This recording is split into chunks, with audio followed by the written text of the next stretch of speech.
क्या लगता है, क्या होता होगा मरने के बाद इंसानों का?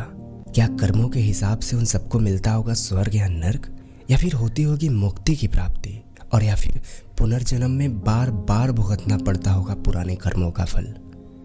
क्या लगता है, क्या होता होगा मरने के बाद इंसानों का? ऐसे ही फिजूल सवालों का एकदम सटीक जवाब निकाल कर लाया हूँ सीधे भगवत गीता से।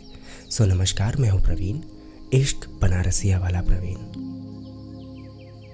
इस संदर्भ में, इस मृत्यु के संदर्भ में ईश्वर यानी कि श्री कृष्ण जी कहते हैं कि जन्म कर्म च मे दिव्यमेवं यो वेत्ति तत्वतः त्यक्त्वा देहम पुनर्जन्मम नैति मामेति स अर्जुन।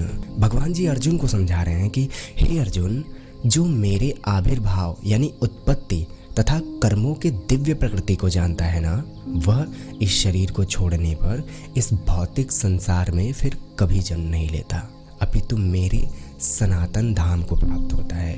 देखो, ये सब कुछ ना बस समझने का फेर है, बस समझ का फेर है। मानो तो मैं गंगा माँ हूँ और ना मानो तो बहता पानी।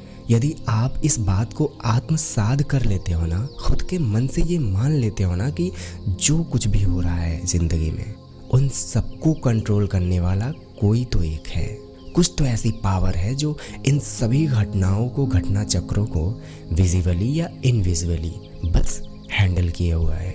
अब देखो, ये आपके ऊपर निर्भर करता है कि आप उस एनर्जी सोर्स को, उस पावर को किस नाम से बुलाते हो, है ना। हमारे सनातन धर्म में इसी पावर को ईश्वर का नाम दिया गया है।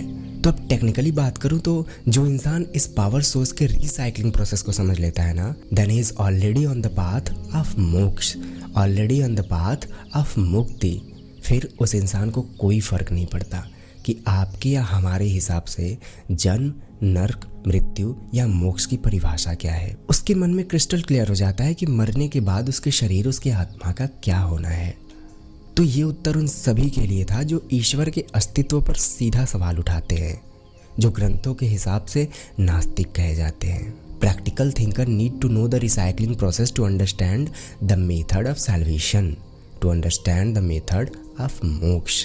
तो अब बात करते हैं आस्तिक की, वो लोग जो ईश्वर के अस्तित्व को मानते हुए जन्म एवं मृत्यु के प्रोसेस को समझना चाहते हैं।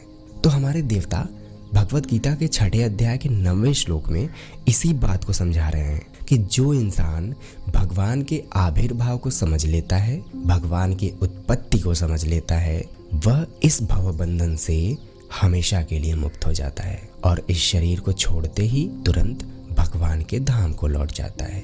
अब सोचो, यदि मन में आखिर तक ईश्वर के अस्तित्व को लेकर ही सवाल बैठा रह गया, तो मृत्यु के बाद भी इस भौतिक संसार में उसी पुराने ईश्वर की तलाश में लौट आने का भय अंत तक बना रहता है। इसी भय को खत्म करने और मृत्यु के सच को समझाने के लिए इस श्लोक के आखिर में ये वेद वचन दिया गया है कि तमेव विदिद्वाति मृत्युमेति न्यायः पंथा विद्यते न्यायः। यानी कि भगवान को जान लेने भर से ही इंसान जन्म और डेथ के प्रोसेस से हमेशा के लिए आज़ाद हो जाता है। इस सिद्धि को प्राप्त करने का और कोई अन्य मार्ग नहीं है। हरे कृष्णा।